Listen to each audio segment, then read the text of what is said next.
మ్యాగీలో ఒకటే రకం ఉంటుంది ఇండియాలో, కానీ సింగపూర్లో మాత్రం ఎక్కడ లేని అన్ని వెరైటీస్ ఉంటాయి. దాంట్లో మీకు 2-3 చూపిస్తాను చూడండి. ఇది టామ్యామ్, దీంట్లో సీ ఫుడ్ ఉంటుంది అన్నమాట మ్యాగీది. నెక్స్ట్ వచ్చేసరికి ఇది కర్రీ, ఇది వెజిటేబుల్స్ ఇది అనమాట.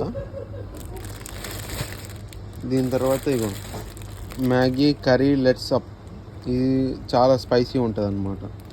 దీని తర్వాత ఇంకొకటి ఐయామ్ లక్సాన్, ఇది కూడా దీంట్లో చికెన్ ఉంటుంది అన్నమాట. ఈ ఫ్లేవర్లన్నీ మనకి ఇండియా దొరకవు.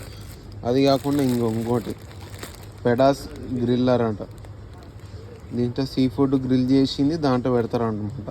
మనకి జస్ట్ లోపల స్పైసెస్ది కవర్ వస్తుంది, దాని తర్వాత అదే చూపిస్తారు అనమాట. ఇప్పుడైతే మనం ఒక కన్వీనియన్స్ స్టోర్లో అయితే ఉన్నాము. దీంట్లో అన్నీ